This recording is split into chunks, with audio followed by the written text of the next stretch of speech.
This podcast is part of the C-Suite Radio Network, turning the volume up on business. Hey, it's Chris Kirkpatrick, and welcome to the Executive Job Search Secrets Podcast. And for today, I actually want to talk to you about conversations that I had with 4 of my clients today.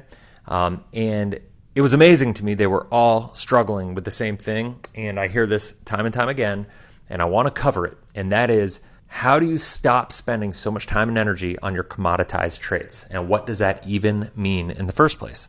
So let's get into it. We all know most executive level positions are not posted or advertised. So the big question is this: if those 100K plus jobs are not posted or advertised, how do you go about your job search in a way so you can find the right companies, connect with the right people, and land your next ideal opportunity as quickly as possible and without compromise? That is the question, and this podcast will give you the answers. My name is Chris Kirkpatrick, and welcome to Executive Job Search Secrets. All right, so I was talking to some people today, different clients, and they were all in different industries. They all had different backgrounds, but the similarity was they were all highly successful, $150,000 to $300,000 of income earning background. And the bottom line is they were all thinking that they were owed a position, or that they were super qualified for a position, and they didn't understand how their background and success and their education, their qualifications, their certifications, any of that stuff, the membership groups that they belong to, that they didn't understand how those things did not help them get the job. Well, here's the problem. When you are going through your career, what used to be a differentiator for you as you climb the ranks, chances are you climb the ranks for a reason, right? You climb the ranks because you were willing to go that extra mile. You were willing to get that extra certification and put time into yourself and invest in yourself, into your career, to differentiate yourself and separate, to elevate your career, to get that next promotion, to get that next job, to be able to, be recruited and discovered and hired away, right? That's what helps you climb the ranks and get the success and the income and the results that you've gotten to this point in time. And that's why you're even at the table for an interview in the first place. It is, I don't know how to put this lightly, it is mind-blowing to me when I'm talking to people. And if this is you, please don't take it the wrong way, but it is mind-blowing to me that when people are putting these resumes together, or they get in an interview, or they have an initial networking conversation set up, they lean on the fact that they've got a master's degree from a prestigious school, or they have this certification from a certain place, or whatever it is. But the bottom line is, those are what we call commoditized traits, because they don't differentiate you in the marketplace. They don't do anything to distinguish why you're different from anybody else. And when you hit the executive level, you need to make sure that those things, you need to make sure you understand, I should say, that those components of your job search are absolute bare minimum requirements. What used to be a differentiator for you is now just the standard of what you need to even get to the table in the first place, right? So don't lean on the fact that you have this degree. Don't lean on the fact that you even had a position at a specific place, right? Like that is not going to necessarily differentiate you in the first place either. What is going to differentiate you is your ability to clearly communicate and articulate stories and results and experiences around those experiences, right? Like around your history and just situations that you've been in, right? So what you need to focus on, rather than let them show you're going to bring value. And if you do that in a way, remember, the person who asks the most questions is the person who's in control of the conversation and who has the most power, right? So by doing that, you're going to impress them. By asking the right questions about them, it's going to show them that you care about their business, that you care about their results.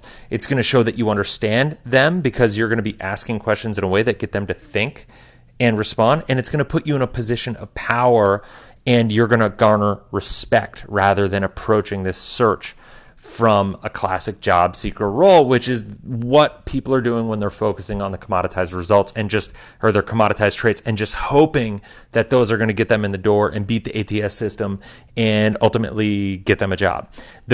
I believe, from all the hundreds of people I've talked to, I believe that this is the number one reason that when somebody is dealing with a circumstance where they become maybe top 3 to 5 in an interview process, and they make it all the way through a process to a certain point, and then they wind up not getting the job.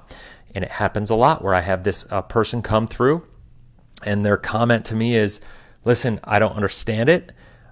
I keep getting to the final 3 or 4 in the interview process, and then I haven't landed the job. And this has happened to me 3, 4, 5 times in a row. Please help me. I can virtually guarantee that this is a big part of the equation on why they keep getting close but coming up short, because they have the background and the expertise and those commoditized traits that are powerful enough to get them to a certain point in the interview process, but they were lacking the skills and the influence to be able to create that real human connection to be relevant in the conversation, right? So when they got to the final 4, it got them to that point, but 3, or at least one of those other 3 people in this situation, was better and more influential at creating that connection.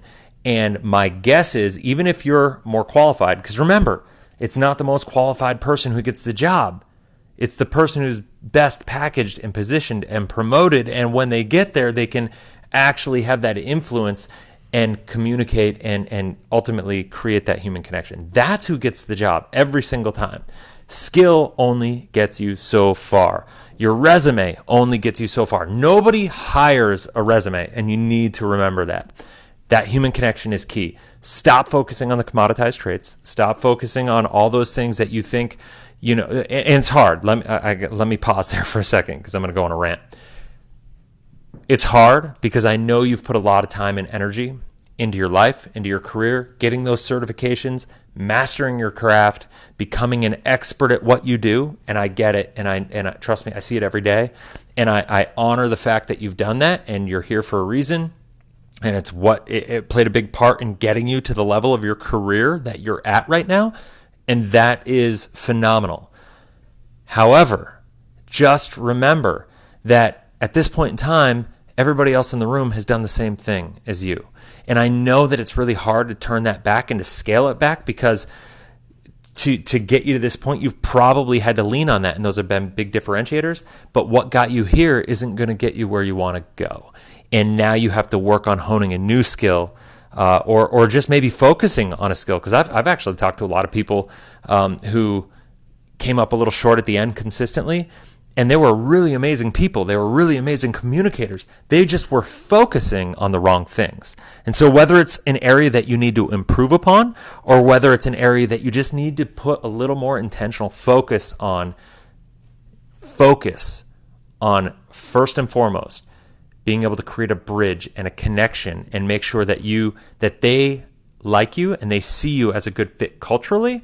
And then, and only then, are you going to have their attention, so they'll actually take anything that you have to say about your view of the future, the direction of the company, the impact that you can make in the organization.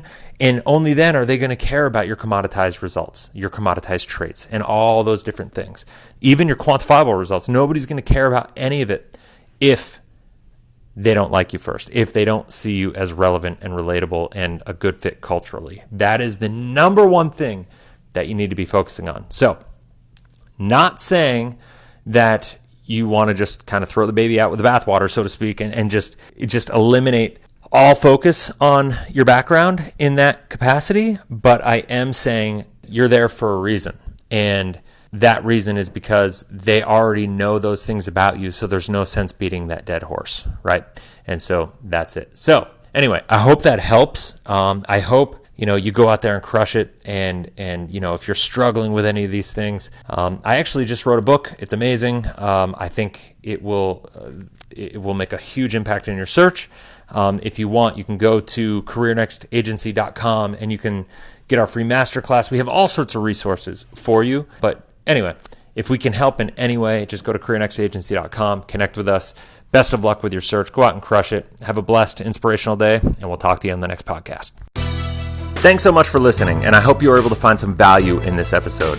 And I'm so excited to announce that I just launched my first book, Executive Job Search Secrets. You can get your copy for $19.99 going over to Amazon.com right now.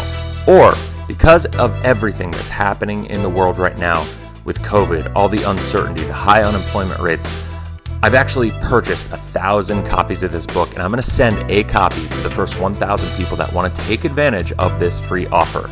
I'm on a mission to help people get positive results in their job search, and I know that the information in this book will make a positive impact in your life. So with that, I've ordered 1,000 copies. I've paid for them. I want to send a free copy to everybody that wants to take advantage of this offer.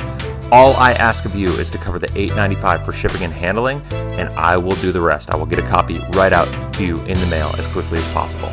All you have to do is go to executivejobsearchsecrets.com, enter your information, click the button, and I will send it right out to you. And I hope you have the best of luck with your search. Go out and crush it, and we'll see you on the next podcast. Like what you just heard? Visit c-suiteradio.com. C-Suite Radio, turning the volume up on business.